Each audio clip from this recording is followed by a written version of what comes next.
मंच पर उपस्थित महाराष्ट्र भारतीय जनता पार्टी के प्रदेश अध्यक्ष श्रीमान बावनकुळे जी, भाजपा के वरिष्ठ नेता और हमारे उप मुख्यमंत्री श्रीमान देवेंद्र फडणवीस जी, मोदी जी की मंत्रिपरिषद में मेरे साथी पीयूष गोयल जी, राव साहब दानवे पाटिल जी, मुंबई भाजपा के अध्यक्ष श्री आशीष शेलार जी, आज जिस संकल्प पत्र पर हम बात करने के लिए एकत्रित आए हैं, ये बनाने की समिति के हमारे अध्यक्ष श्री मुनगंटीवार जी, हमारे राष्ट्रीय महासचिव विनोद तावड़े जी, विनय सहस्त्रबुद्धे जी और आज यहाँ पर उपस्थित सभी पत्रकार छायाकार बंधु भगिनी, आप सभी का मैं मन से स्वागत करता हूं। आज यहाँ पर अभी जिस संकल्प पत्र का विमोचन हुआ, वो संकल्प पत्र ये महाराष्ट्र की महान भूमिका, सारी जनता के आकांक्षाओं का प्रतिबिंब है। महाराष्ट्र एक प्रकार से कई युगों से हर क्षेत्र में देश का नेतृत्व कर रहा है। एक जमाने में जब जरूरत थी तब भक्ति आंदोलन की शुरुआत भी महाराष्ट्र से हुई। जब जरूरत पड़ी तब गुलामी से मुक्ति का आंदोलन भी शिवाजी महाराज ने यही भूमि से किया और जब जरूरत पड़ी तब सामाजिक क्रांति की शुरुआत भी यही महाराष्ट्र ने की। और ये महाराष्ट्र की पूरी जनता के आकांक्षाओं का प्रतिबिंब आज हमारे इस संकल्प पत्र के अंदर दिखाई पड़ता है।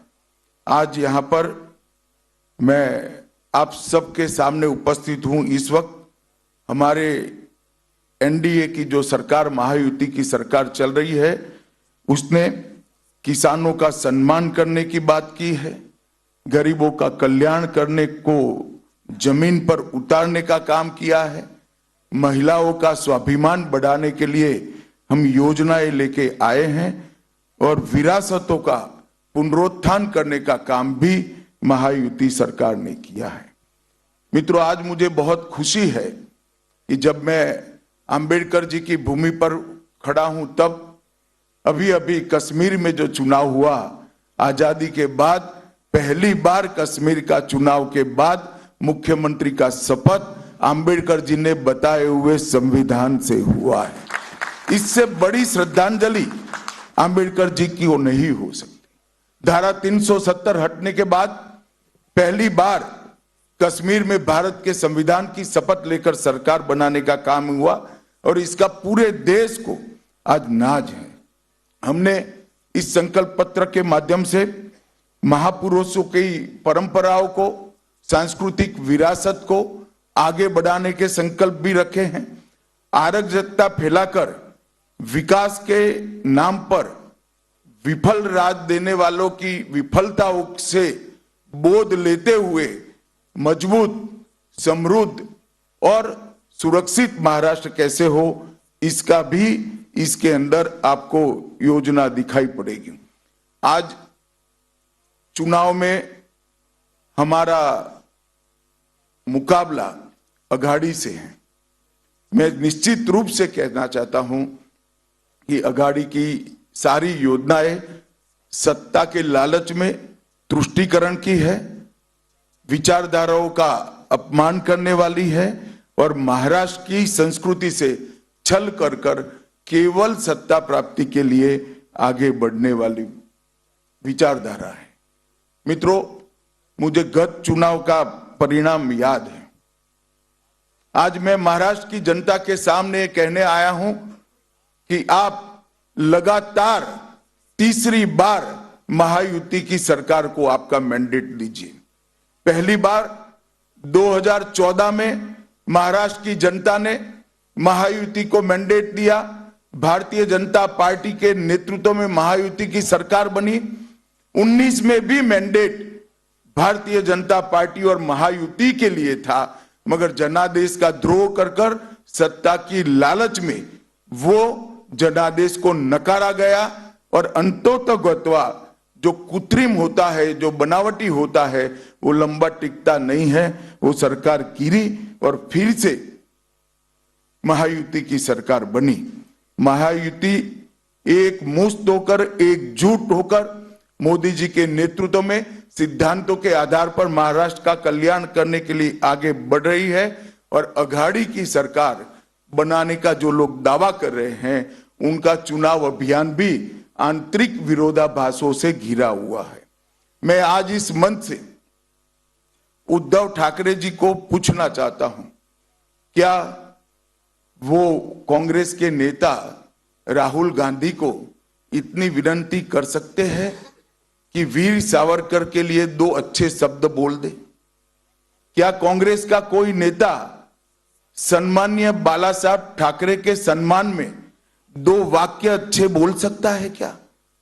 ये अंतर विरोध के बीच में अघाड़ी की सरकार बनाने का स्वप्न लेकर जो लोग निकले हैं, उनको महाराष्ट्र की जनता जान ले, ये बहुत जरूरी है।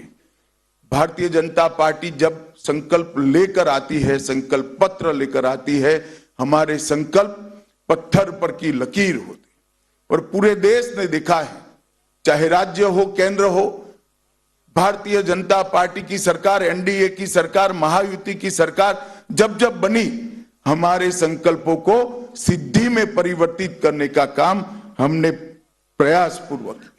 कोई नहीं मानता था कि धारा 370 का वादा समाप्त हो जाएगा, इस देश से धारा 370 चली जाएगी, मगर आज धारा 370 को समाप्त करने का काम मोदी जी के नेतृत्व में एनडीए सरकार ने किया। कोई नहीं मानता था इस देश में सीएए आएगा, कोई नहीं मानता था इस देश में यूसीसी की शुरुआत हो सकती है, कोई नहीं मानता था कि इस देश के अंदर ट्रिपल तलाक समाप्त हो जाएगा, कोई नहीं मानता था इस देश में राम जन्मभूमि का मंदिर 550 साल के बाद सम्मान के साथ राम जन्म के स्थान पर ही भव्य मंदिर दिखाई पड़ेगा। इसके साथ साथ हमने वादा किया था समृद्ध भारत का। 11वें अर्थतंत्र से हमने 10 साल के अंदर ही देश के अर्थतंत्र को 5वें नंबर पर पहुंचा है और हमारा वादा है कि 27 में हम भारत को 3रे नंबर का अर्थतंत्र बनाएंगे। इस वादे की ओर हम तेजी के साथ आगे बढ़ रहे हैं। 60 करोड़ गरीबों को घर, बिजली, गैस, शौचालय, पीने का पानी, मुफ्त अनाज और मुफ्त इलाज, ये देने का काम भी हमने किया है। और दूसरी ओर अघाड़ी है, कांग्रेस के अध्यक्ष ने भी कहना पड़ता है कि कांग्रेस के जब वादा करे तो सोच समझ कर करे, क्योंकि वादा पूरा नहीं करते हो और मुझे जवाब देना पड़ता है। हमारे सामने हिमाचल का उदाहरण है, कांग्रेस वादों से मुकरी है। तेलंगाना का उदाहरण है, कांग्रेस वादों से मुकरी है। कर्नाटक का उदाहरण है, कांग्रेस वादों से मुकरी है। ये अघाड़ी के वादों के विश्वसनीयता पाताल से नीचे गई है और युति के वादों पर पूरे देश की जनता को भरोसा है, भारत की जनता को भी भरोसा है। और इंतहा तो तब होती है कि जिस संविधान की प्रति को लेकर राहुल जी संसद में संसद सदस्य की शपथ लिए, जिस संविधान को लहराकर बाबा साहब आंबेडकर के संकल्पों की याद दिलाई, जब किसी प्रेस के मित्र ने वो संविधान की प्रति को खोल कर देखा तो पूरा कोरा था, एक अक्षर भी नहीं लिखा। इससे बड़ा अपमान भारत के संविधान का भारत की 76 साल की आजादी में कभी नहीं हुआ। न केवल ये भारत के संविधान की अपमान है, भारत की संविधान सभा और बाबा साहेब आंबेडकर का भी अपमान करने का काम एक कांग्रेस पार्टी ने किया है। और अभी अभी मैंने अखबारों में देखा, दस्तावेज भी देखा है, उलेमाओं की कॉन्फ्रेंस ने, उलेमाओं की एक संस्था ने मांग की कि माइनॉरिटी को आरक्षण दिया जाए और कांग्रेस के अध्यक्ष नाना पटोले जी ने इस मांग को स्वीकार करने का पत्र, एक्नॉलेजमेंट एक दिया है। मैं महाराष्ट्र की जनता को पूछना चाहता हूं, क्या कांग्रेस पार्टी के ये मंसूबे के साथ आप सहमत हैं क्या? एसटी, एससी, ओबीसी, दलितों का, आदिवासियों का और पिछड़ों का आरक्षण लेकर मुस्लिमों को देने के पक्ष में महाराष्ट्र की जनता है क्या? हमारा संविधान धर्म के आधार पर आरक्षण के पक्ष में नहीं। हमारे संविधान में किसी भी प्रकार का आरक्षण धर्म के आधार पर नहीं हो, और ये कांग्रेस ने सत्ता में आने से पहले ही वादा कर दिया है। मैं महाराष्ट्र की जनता को आगाह करना चाहता हूं कि आपको इस बात को संज्ञान में रखना चाहिए। मैं आज उद्धव ठाकरे को भी कुछ याद कराने आया हूं। उद्धव जी, आप कहां बैठिएगा इसका फैसला आपको ही करना है, हम नहीं कर सकते। आपको ही करना चाहिए, आपने ही करा है, मगर कहां बैठे हो वो जगह मैं जरूर याद कराना चाहता हूं। आप 370 हटाने के विरोध करने वालों के साथ बैठे हो, आप राम जन्मभूमि के निर्माण का विरोध करने वालों के साथ बैठे हो, आप सावरकर जी के लिए अपशब्द कहने वालों के साथ बैठे हो, आप संभाजी नगर नाम का विरोध करने वालों के साथ बैठे हो, सीएए और यूसीसी लाने का विरोध करने वालों के साथ बैठे हो, और आप वक्फ बोर्ड के अंदर आने वाले सुधारों के बिल का विरोध करने वालों के साथ बैठे हो। मित्रों, मैं आज इस प्रेस वार्ता के माध्यम से महाराष्ट्र की जनता को बताना चाहता हूं, मोदी जी वक्फ बोर्ड में सुधार का एक बिल लेकर संसद में आए हैं, और अभी अभी जो वक्फ बोर्ड का कानून जो कांग्रेस के राज में 2013 में अमेंड हुआ, इसका परिणाम देखिए। कर्नाटक के गांव वक्फ के कानून के तहत वक्फ की संपत्ति घोषित कर दी। किसानों की भूमि, लोगों के घर, यहां तक कि मंदिर भी वक्फ की संपत्ति घोषित कर दिए गए, और उस कानून को उचित बदलाव के लिए जब हम लेकर आए हैं तो उसका भी ये अघाड़ी के लोग विरोध कर रहे हैं। मैं महाराष्ट्र की जनता को ये कहना चाहता हूं कि वक्फ के कानून के बदलाव का विरोध का मतलब है कि आने वाले दिनों में यहां पर भी वक्फ बोर्ड आपकी संपत्तियों को इसी प्रकार से घोषित कर सकता है।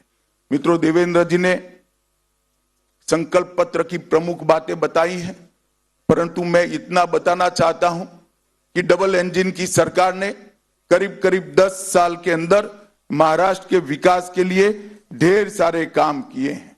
आज मैं इस मंच से शरद पवार जी को पूछना चाहता हूं, 10 साल तक आप यूपीए की सरकार में मंत्री थे, 2004 से 14 महाराष्ट्र के विकास के लिए क्या किया वो महाराष्ट्र की जनता को आपको बताना चाहिए।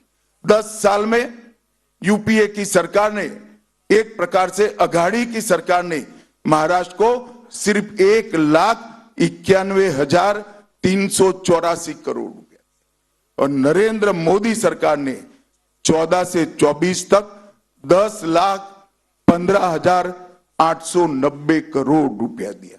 एक और करीब करीब 2 लाख करोड़ रुपया, और मोदी जी ने 10 लाख करोड़ रुपया दिया। मैं अघाड़ी के मित्र को पूछना चाहता हूं, आपका हिसाब आप महाराष्ट्र की जनता के सामने रखेंगे क्या? 10 साल तक महाराष्ट्र को कितना अन्याय हुआ, जबकि उस वक्त भी ऊपर और नीचे दोनों जगह आपकी सरकार थी, और 10 साल में हमने 10 लाख करोड़ रुपया दिया जब दोनों जगह एनडीए की सरकार थी। ये अंतर है महायुति और अघाड़ी के बीच में। हमने सिंचाई नेटवर्क को नीलवड़े बांध, गोसीखुर्द, टेम्भू और जलयुक्त शिवार जो देवेंद्र जी जब मुख्यमंत्री थे तब योजना लाए थे, इससे महाराष्ट्र की भूमि को सिंचन क्षेत्र के अंदर 30% की बढ़ोतरी करने का काम हमारी यूपी सरकार ने किया। नदियों को जोड़ने के हेतु नारपार, दमनगंगा, गोदावरी और वैतरणा का विकास करने का काम भी हमने किया। 11 वंदे भारत ट्रेन चालू हो गई, 128 रेलवे स्टेशनों का अपग्रेडेशन हो रहा है। मुंबई, पुणे, और नागपुर में मेट्रो का विस्तार हुआ। शिरडी और सिंगदुर्ग में नए हवाई अड्डे और टर्मिनल बने।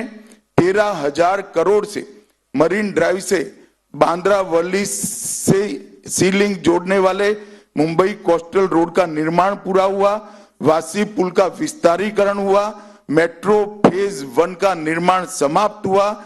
Atal Setu trans harbour link का निर्माण हुआ और 76,000 करोड़ से वाधवान बंदरगाह का निर्माण का सैद्धांतिक निर्णय दिया गया, जो एशिया का सबसे बड़ा बंदरगाह होगा और सबसे ज्यादा कंटेनर उतारने की और चढ़ाने की आवागमन की क्षमता इसकी होगी। और बैनगंगा नलगंगा इंटरलिंक परियोजना, घोसी खुर्द परियोजना, जो लगभग 63 टीएमसी पानी को मोड़कर विदर्भ में नागपुर, वर्धा, अमरावती, यवतमाल, अकोला और बुलढाणा जिले के 3,71,000 हेक्टेयर भूमि को सिंचित करने का काम करेगी। इससे विदर्भ की प्यासी धरती को बहुत बड़ा फायदा होने वाला है और ये 85,000 करोड़ की योजना अगले 10 साल में हम इसको पूरी करेंगे। 2200 करोड़ से खड़कवासला बांध से फुरसुंगी तक 34 किलोमीटर सुरंग बनाकर हमने एक बड़ा साहस करने का निर्णय किया है। 24 में सोलापुर हवाई अड्डे का उद्घाटन हुआ।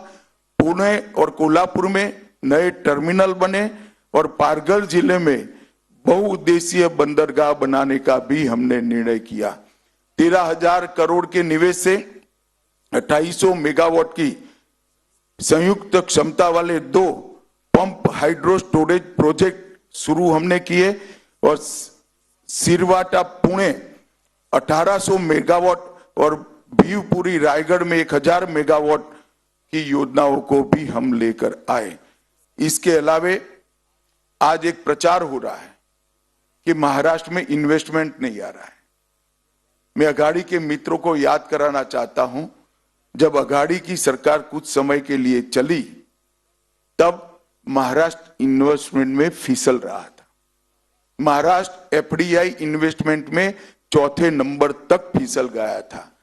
हमारी सरकार बनने के बाद, एकनाथ शिंदे जी और देवेंद्र जी और अजित दादा की सरकार बनने के बाद दोनों वर्ष में हाईएस्ट एफडीआई अगर कोई एक राज्य के अंदर आया है तो वो महाराष्ट्र में आया है। वो आपको याद होना चाहिए।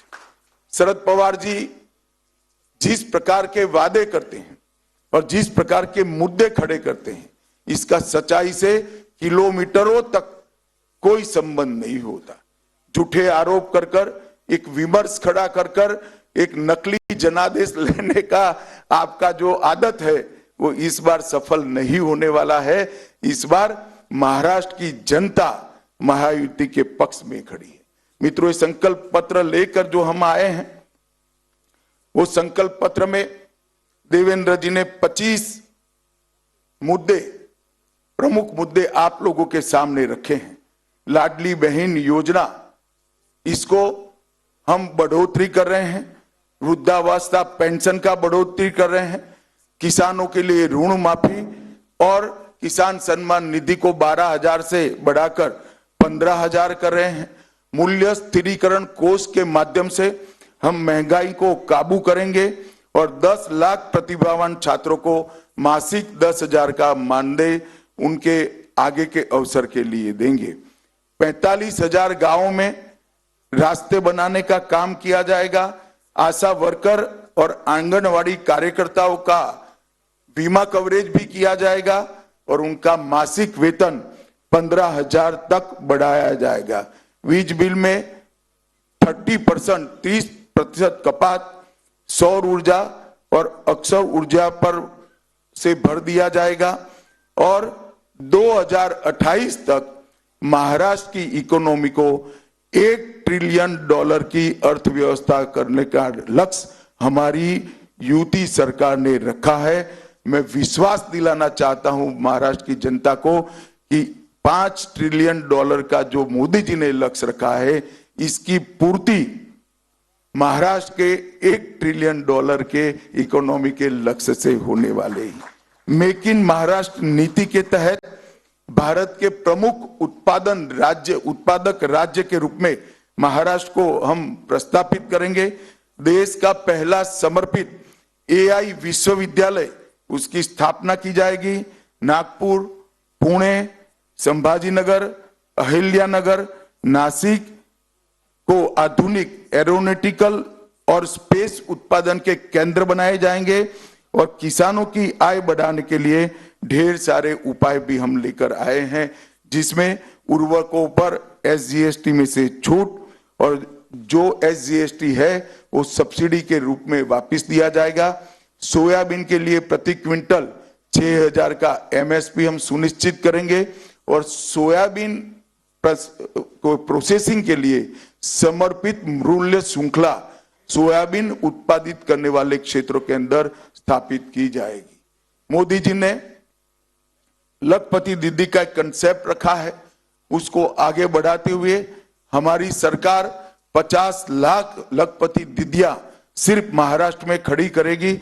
इसके लिए 500 स्वयं सहायता समूहों को और कई औद्योगिक क्लस्टर का निर्माण किया जाएगा और इसके लिए 1,000 करोड़ का रिवॉल्विंग फंड दिया जाएगा। अक्षय अन्न योजना के तहत प्रति माह मुफ्त राशन में चावल, ज्वार, मूंगफली, तेल, नमक, हल्दी, सरसों, जीरा और मसाले, इस सबको समाहित किया जाएगा और कौशल जनगणना का देश में सबसे पहला प्रयोग हम महाराष्ट्र में करेंगे। स्किल की जनगणना कर जिस युवाओं के अंदर स्किल है, टैलेंट है, उनको उचित जगह पे उनको प्लेसमेंट कराने के लिए एक नई मशीनरी हम खड़े करेंगे। छत्रपति शिवाजी महाराज आकांक्षा केंद्र, जिससे 10 लाख नए उद्यमियों का निर्माण होगा। अनुसूचित जातियों, जनजातियों, पिछड़े वर्ग के उद्यमियों के व्यवसाय के लिए 15 लाख तक के ब्याज मुक्त ऋण और इसकी गारंटी भी महाराष्ट्र सरकार लेगी और OBC, SC, BC, EWS, NT और वीजेएनटी के पात्र विद्यार्थियों को शिक्षा शुल्क और परीक्षा शुल्क से पूर्णतया मुक्ति दे दी जाएगी। महाराष्ट्र में कई प्राचीन और ऐतिहासिक किले हैं जो राज्य के गौरव के प्रतीक है, एक महान संघर्ष के प्रतीक है और एक किला विकास प्राधिकरण बनाकर हम इसके संरक्षण और संवर्धन की भी नीति लेकर आएंगे और वरिष्ठ नागरिकों के लिए प्राथमिकता नीति अपनाई जाएगी, जिसमें आधार सक्षम सेवा वितरण को लागू किया जाएगा। जबरन और धोखाधड़ी से और लोभ से धर्मांतरण के खिलाफ कठोर कानून लाया जाएगा और कृषि और मानव बस्ती के क्षेत्रों में पशुओं से क्रॉप का जो हानि होता है उसको रोकने के लिए एआई, ड्रोन और रेडियो कॉलर जैसी आधुनिक तकनीक का उपयोग किया जाएगा। भाई और बहनों, ये संकल्प पत्र महाराष्ट्र के हर वर्ग के, हर भौगोलिक क्षेत्र के और हर आयु वर्ग के, सामाजिक वर्ग के और आयु वर्ग के लोगों से सुझाव लेकर प्राप्त किया है, सुझाव प्राप्त कर बनाया गया है। ये एक प्रकार से समग्र महाराष्ट्र की जनता की आकांक्षाओं का प्रतिघोष है और मैं फिर से एक बार कहना चाहता हूं, महाराष्ट्र में जब जब युति की सरकार आती है, भाजपा के नेतृत्व में सरकार बनती है, महाराष्ट्र आगे बढ़ता हुआ दिखाई पड़ता है और जब जब अघाड़ी की सरकार आती है तब तब महाराष्ट्र में केवल और केवल राजनीति होती है। महाराष्ट्र के युवाओं को आगे बढ़ाने के लिए, महाराष्ट्र को राष्ट्र का, देश का प्रमुख राज्य बनाने के लिए और हर क्षेत्र में देश में महाराष्ट्र को सर्वप्रथम बनाने के लिए मैं अपील करने आया हूं महाराष्ट्र की जनता को कि आप मोदी जी के नेतृत्व में महायुति का साथ दीजिए। भारतीय जनता पार्टी, शिवसेना और एनसीपी अजीत दादा को आपका समर्थन दीजिए।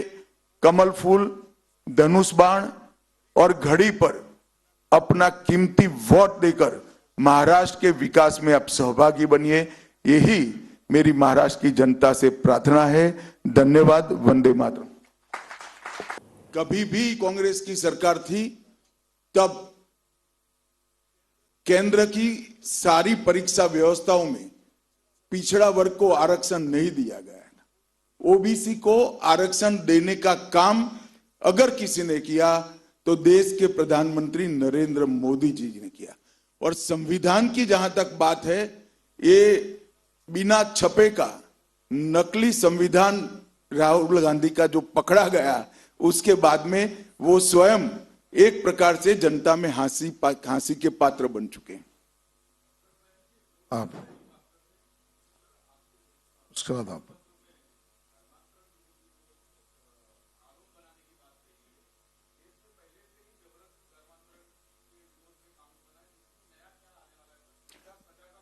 पहले आपकी इंफॉर्मेशन को मैं थोड़ा करेक्ट कर लूं। देश में कानून नहीं है, हर राज्यों ने बनाया है और एक कानून के मसौदे पर भारतीय जनता पार्टी अपनी एक आंतरिक कमेटी भी बनाएगी और महायुति की सरकार बनने के बाद सरकार भी एक कमेटी बनाकर सभी स्टेक होल्डर से चर्चा कर पर कठोर से कठोर कानून, जिसके कारण धर्मांतरण शून्य हो जाए, इस प्रकार का कानून लेकर हम आएंगे। आइए।